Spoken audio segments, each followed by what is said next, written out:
sisters, and welcome to another time of Bible teaching. Actually, we're looking at some of these events in the world today, a bit of Bible thrown in. I recently did a teaching about war in Israel, how we're looking at Psalm 83 coming to fruition. Everything is screaming it. Psalm 83 is when the nations right around Israel will come against Israel so that the name of Israel is remembered no more. And Israel will win that war and expand its boundaries. This war of Psalm 83, I showed how it happens right after the rapture. And right now, Rapture 2024, if the rapture is going to happen in 2024, it's days away because the only day the rapture can happen on is Rosh Hashanah. We don't know exactly what day that is, but we're watching for the new moon so we can narrow down those days. So there are some events that are happening that are pushing that way, that are saying that this is more and more likely to happen.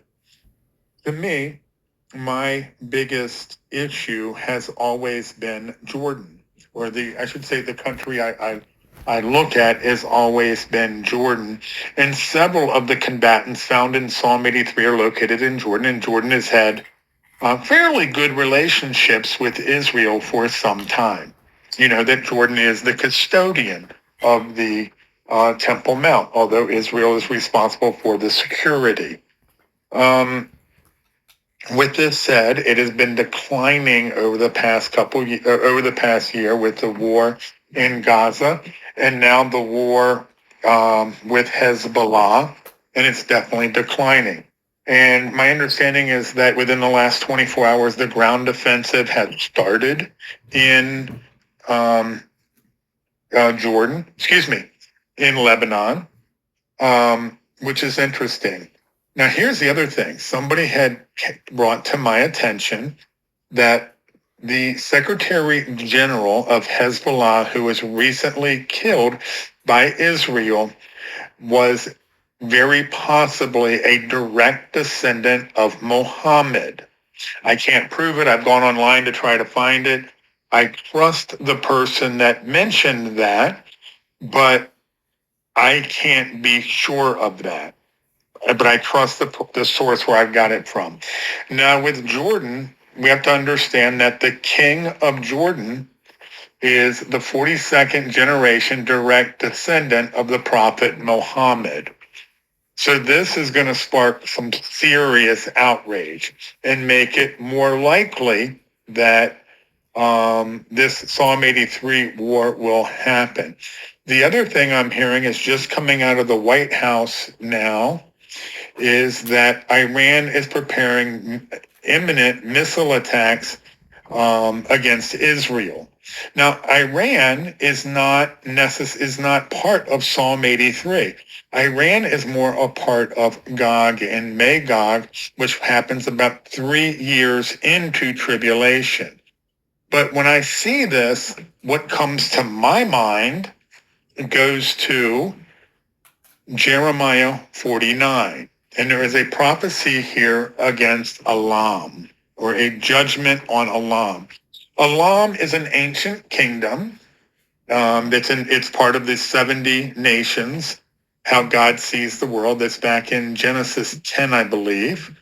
But it is now, this is a small area that is now part of present day Iran.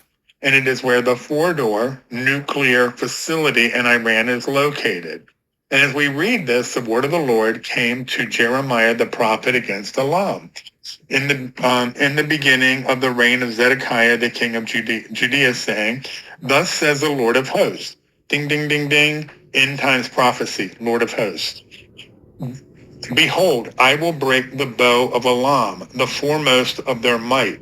The bow is a weapon. The foremost of its might is breaking the most formidable weapon that they have, and that would be the nuclear weapons.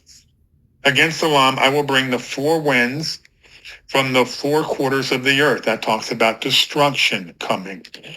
"And scatter them towards all these winds.